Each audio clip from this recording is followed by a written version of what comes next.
13 ବର୍ଷର ନାବାଳିକା ଝିଅର ମୋବାଇଲ ତା ମାମୁଁ ହାତରେ ପଡ଼ିଯାଇଥିଲା। ଆଉ ତା ମାମୁଁ ଭାଣିଜୀ ମୋବାଇଲରେ ଥିବା ଚାଟିଂକୁ ଦେଖି ଦେହରୁ ଝାଳ ଗମ ଗମ ହୋଇ ବହି ଯାଉଥିଲା। ସେ 13 ବର୍ଷର ଝିଅ ମୋବାଇଲରେ ତା ପ୍ରେମିକ ସହିତ କରିଥିବା ସବୁ ଚାଟିଂ ଥିଲା। ସେଇଟା ବଡ଼ କଥା ନଥିଲା, ତା ପ୍ରେମିକ ସହିତ ଚାଟିଂ କରିଥିଲା। ସେ ଚାଟିଂରେ ଯେଉଁ ରହସ୍ୟ ଲୁଚି ରହିଥିଲା ସେଇଟା ଦେଖିଲା ପରେ କେବଳ ତା ମାମୁଁ ନୁହେଁ, ଆପଣ ଜାଣିଲେ ମଧ୍ୟ ଆପଣଙ୍କ ଦେହରୁ ବି ଗମ ଗମ ଝାଳ ବାହାରିଯିବ। ଛିରେ ଦୁନିଆ ଛି, ଏ ମଣିଷ କାହାକୁ ବା ଭରସା କରିବ? କ'ଣ ଥିଲା ସେ ଚାଟିଂ ଭିତରେ?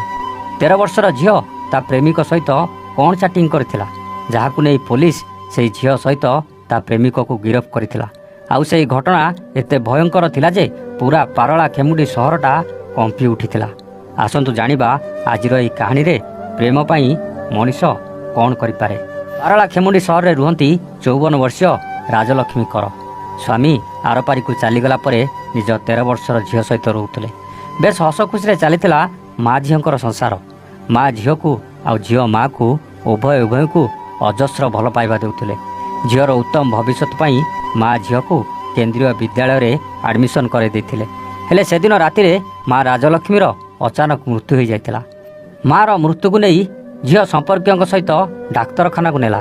ଡାକ୍ତର ଦେଖିଲେ ମା ଆଉ ଏ ଦୁନିଆରେ ନାହିଁ। ପୋଷ୍ଟମର୍ଟମ୍ କରିବାକୁ ମାଆକୁ ନେଲାବେଳେ ଝିଅ କାନ୍ଦି କାନ୍ଦି କହିଥିଲା, ନା, ମୋ ମାଆକୁ ଛାଡ଼ିଦିଅ, ତାର କଟା ଦେହ ଦେଖିଲେ ମୁଁ ସହିପାରିବିନି।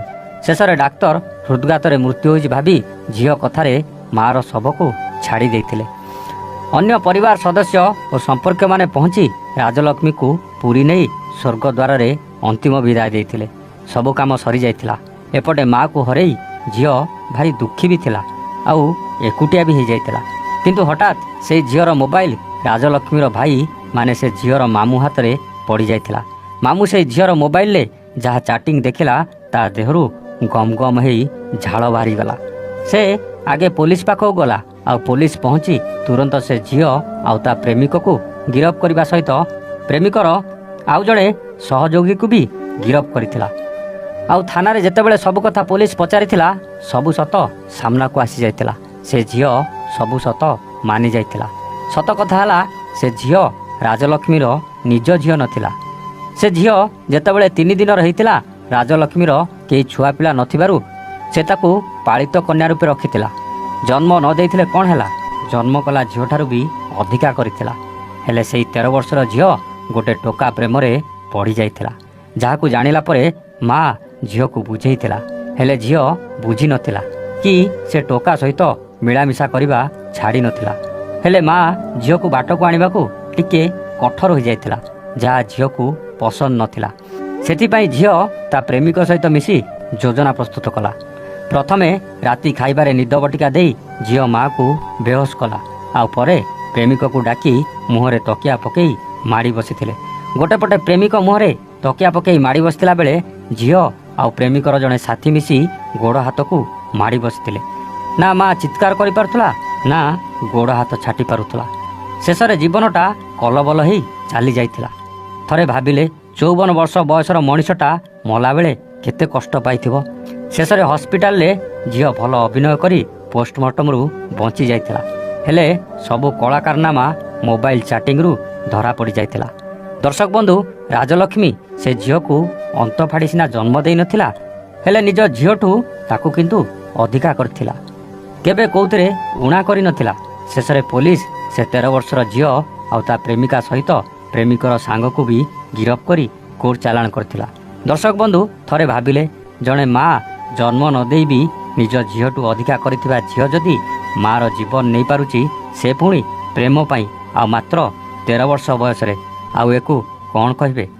ମୋ ପାଟିରେ ତ ଆଉ କିଛି କହିବାକୁ ଭାଷା ନାହିଁ ଆଜ୍ଞା।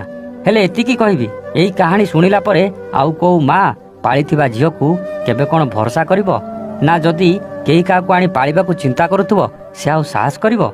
ଆଉ ଦେଖିଲେ ଆଜିକାଲିକା ସମୟରେ ମାତ୍ର 13 ବର୍ଷ ବୟସରେ ପ୍ରେମ କରି ଯଦି ପ୍ରେମ ପାଇଁ ଅପରାଧ କରିପାରୁଛନ୍ତି, ତାହେଲେ ଏଇଟା କ'ଣ ପ୍ରେମ?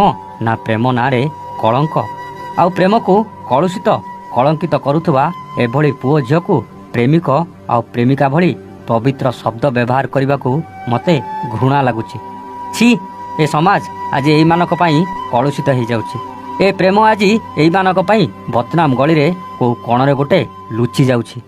ଏମିତି ଝିଅ ଆଉ ସେ ପ୍ରେମିକକୁ ଯେତେ ଦଣ୍ଡ ଦେଲେ ମଧ୍ୟ କମ୍ ହେବ।